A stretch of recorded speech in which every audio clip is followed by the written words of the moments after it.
Steam hissed from under the hood, thick and bitter, curling into the air like all the anger I was trying to swallow down. I kept my hands steady, gripped the edge of the hood like it was the only thing keeping me upright. That's when I heard it, a short, sharp laugh. Figures, you people and your junkers? I froze. Every muscle in my body locked tight, my heart thudding so loud I felt it in my ears. I didn't move, not right away. I stared down at the mess of metal and smoke in front of me, then forced myself to turn. He leaned on his cruiser like he had all the time in the world, arms crossed, smirk wide, eyes shining with something that made my stomach twist. You come out here to help or just amuse yourself? His smirk didn't fade. If anything, it grew. Don't get mouthy. I could ticket this piece of trash for half a dozen things. You're lucky I'm feeling generous. The heat rose in my face, but I kept my voice level. Yeah? Guess I should be thanking you for your mercy. His eyes narrowed just a little. Watch that tone. People like you always want to play the victim. I gripped the hood tighter. My fingers ached from it. And people like you always want to be the hero in your own story, huh? A car slowed as it passed, the driver's head turning, taking it in. I saw the flicker in Barnes' eyes, then doubt, hesitation, maybe just the realization that he wasn't as invisible as he thought, but he doubled down. Of course he did. Must be nice. Break down, call for handouts, expect the world to come. Save you. I felt something snap in me, but I kept it buried, deep. My voice stayed flat even as my chest tightened. Didn't ask you for a damn thing. For a beat, we just stared at each other. The steam hissed between us, filling the space like all the words I wasn't saying yet. His hand shifted to his belt, thumb grazing the edge of his holster like a habit he didn't even think about. I saw it. I made sure he knew I saw it. Move along, officer. I got this. His jaw clenched. The smirk faded, just a crack, but I saw it. Don't tell me how to do my job. I took a breath. Let it out slow. Then do it or go. The passing car had stopped now, just down the road. The driver watched through the window. Barnes saw him too. His shoulders stiffened, and for the first time his voice lost that edge. Just making sure you're okay out here. Dangerous spot. I almost laughed, but it came out as a bitter exhale. Yeah, I see the danger. The steam kept rising. The air felt heavier than it should have, thick with everything that didn't need saying. Barnes shifted, glanced at the car again, then back at me, double quotes, fine, you do you. He pushed off the cruiser, that smirk trying to crawl back onto his face. But it didn't fit as well this time. Not anymore, as he pulled away. The driver in the car gave me a look, half sympathy, half fury. I didn't have the energy to nod back. I just let the hood fall. The clang sharp in the silence he left behind. The air felt heavier the moment she stepped out of her car. I didn't even see her face at first, just the phone raised, steady, aimed right at us like a mirror he couldn't dodge. Barnes shifted, eyes darting from me to her. You can't record me without consent. His voice dropped, but the edge was still there, sharp like broken glass. She didn't flinch. Didn't lower the phone. It's a public space. Keep talking. I saw his jaw tighten, the muscle twitch in his cheek. His smirk was gone now, replaced with something else, a certainty, maybe. He turned back to me, voice softer but no less fake. Just trying to make sure you're safe, sir. My stomach twisted at the word. Safe. Like that's what this was about.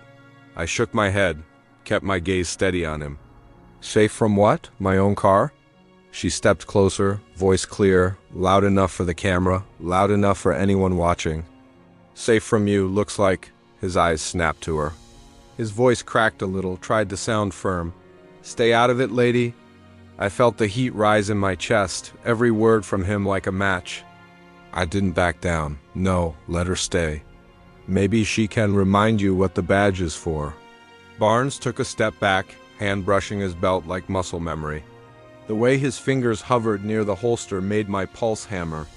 Don't escalate. This, he said, low, warning. I breathed through clenched teeth, slow, controlled. I'm not the one escalating. Miss Cho didn't move, didn't blink. Everyone can see what's happening here. Keep going. His glare bounced between us. You're making a scene.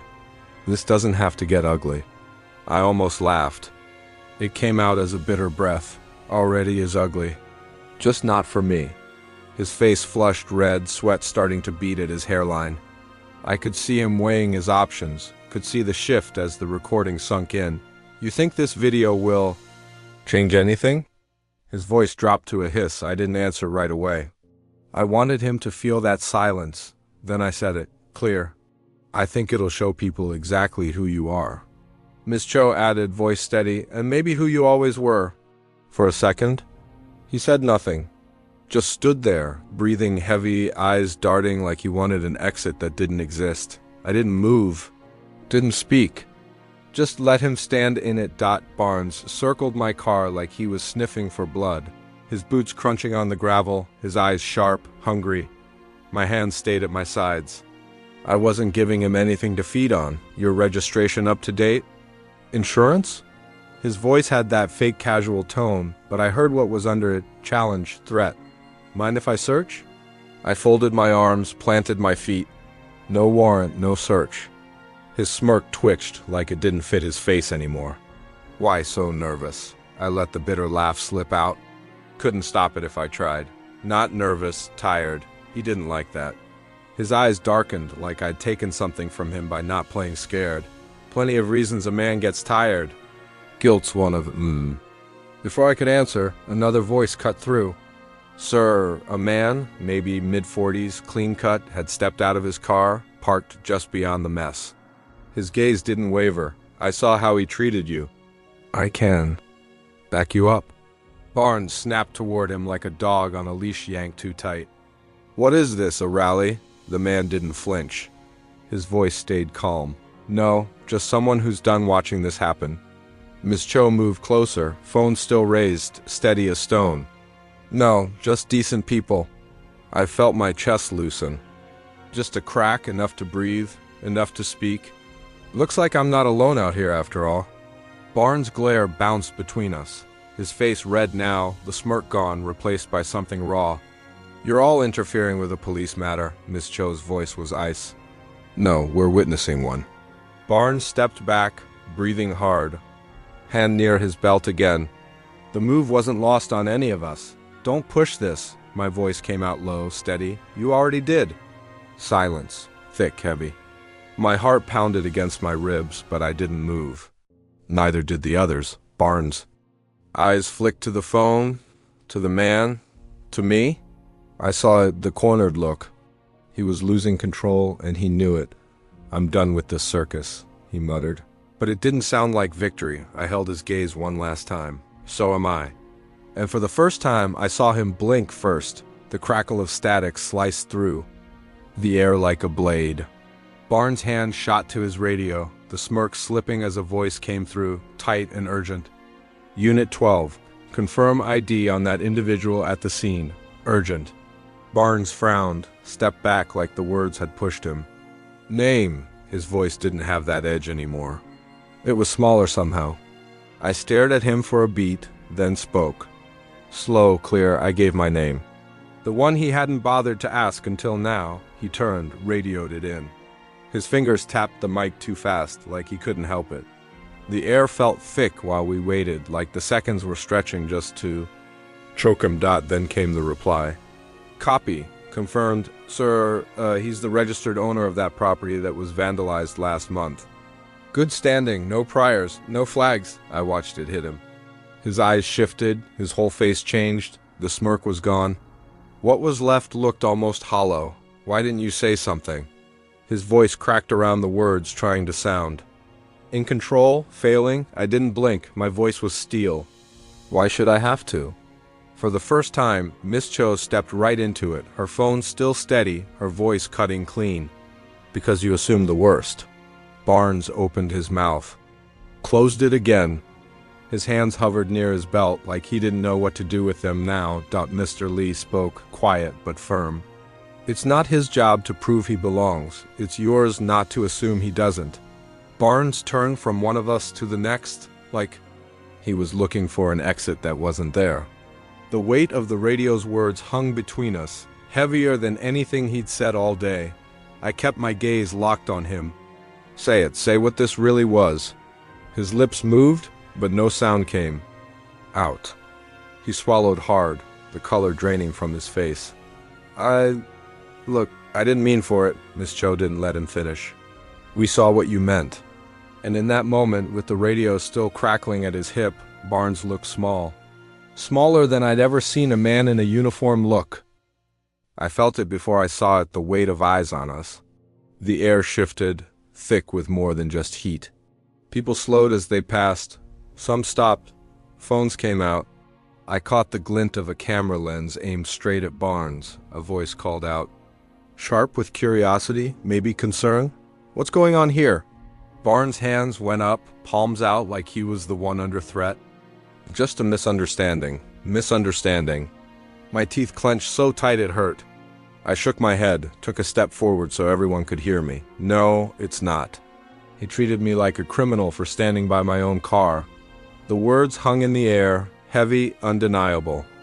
Barnes' eyes darted over the crowd, 2, 4, 6 people now, maybe more, phones recording. Faces watching, sweat beaded at his brow. I saw him struggle for the right tone, the right words. I didn't mean any harm. A voice from the back older. Man, firm but calm? Say it louder. So we all hear the apology. Barnes froze for half a breath. I could almost see the taste of it in his mouth, sour, bitter. I'm sorry. It came out low, like it burned on the way up. I didn't look. Away, you're sorry you got seen. That's not the same.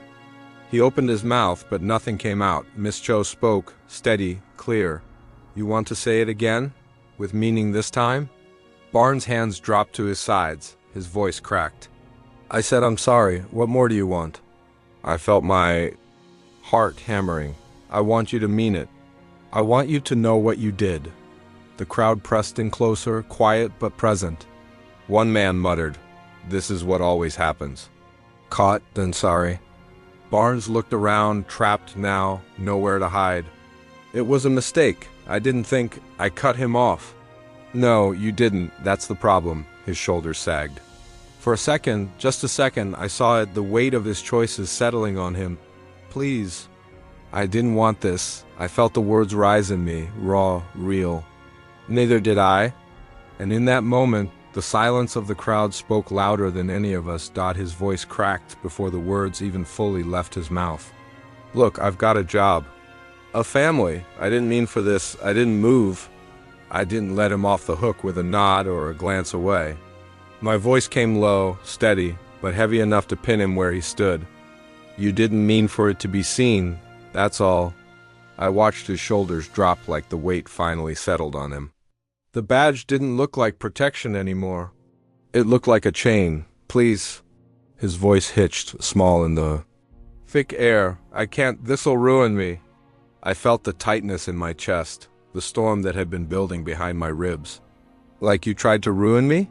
He swallowed hard, his gaze darting everywhere, but at me, at the crowd, at the ground, at nothing at all.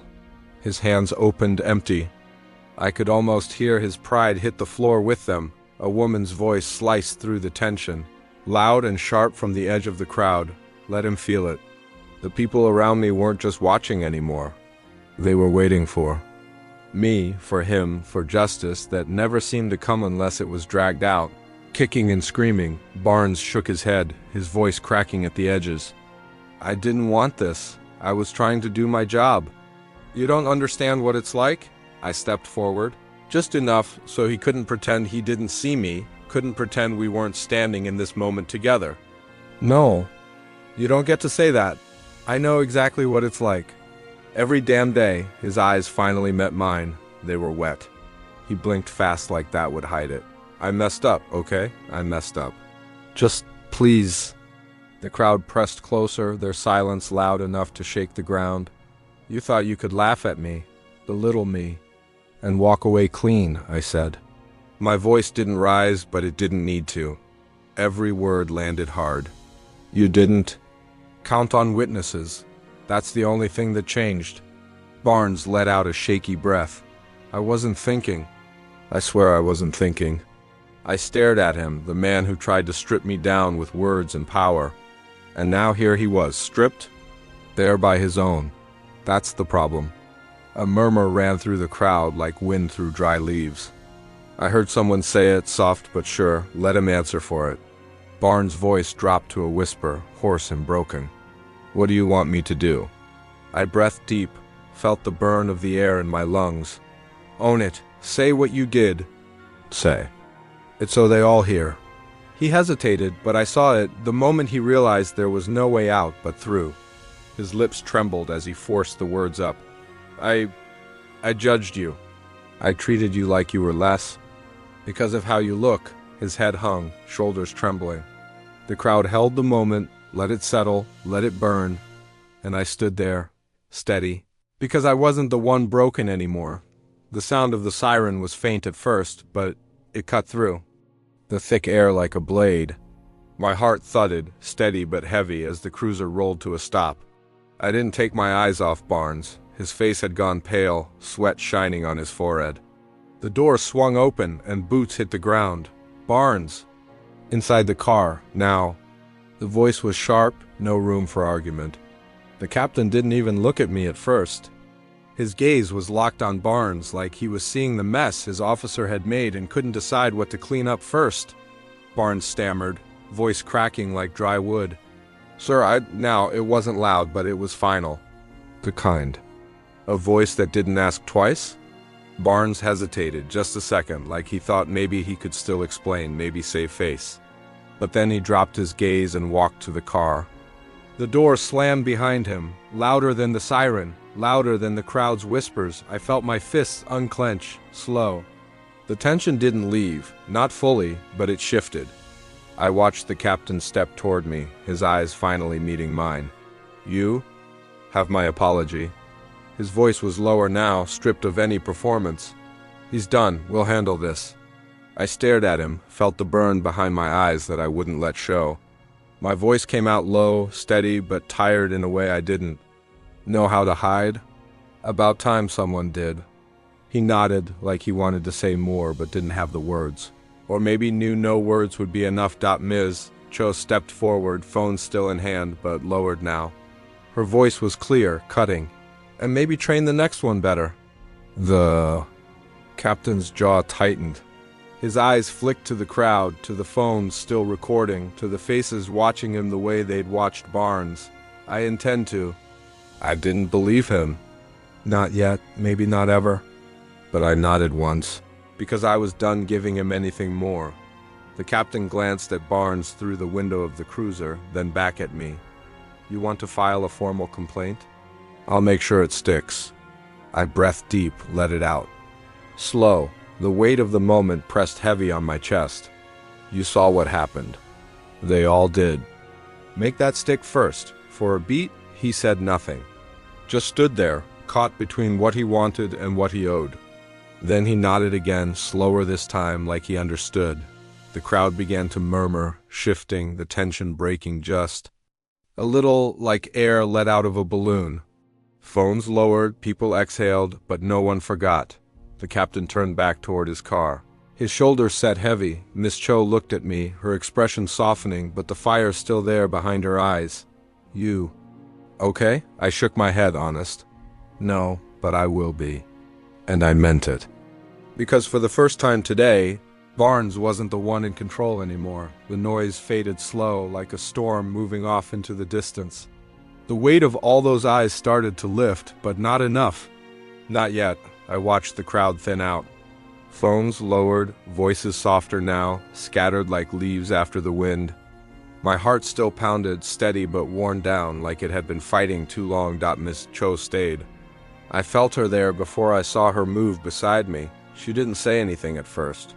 Just stood with me in the quiet, where the air still felt thick. With what had happened, you okay? Her voice was soft but sure, like she knew the answer already. I nodded, but it wasn't real. The word caught in my throat, so I made myself say it out loud. No, but I will be. That small smile of hers, it wasn't pity. It was something stronger. Like she knew what it cost to stand and not break. I'm glad you spoke up. I let out a breath I didn't realize I was holding. My hands were still trembling, but I didn't hide it. Didn't have a choice. Not really. The sky above had started to darken. the last light stretching thin across the horizon. I stared at that strip of fading gold and felt the weight in my chest shift. Not gone but different now. She glanced at me, then the car, then back at me. Need anything? A ride? I can stay. I shook my head slow. No, you've done enough. More than enough. She hesitated, like she wanted to say more, then nodded. You sure? I'm sure. I walked to the car, each step heavy, but mine. The engine groaned when I turned the key, but it caught, and I felt the vibration in my bones. I gripped the wheel, stared at the empty road ahead. The quiet felt louder now, but it wasn't empty. I heard my own voice in it, low but solid, not broken, not anymore, and I meant it. Every word,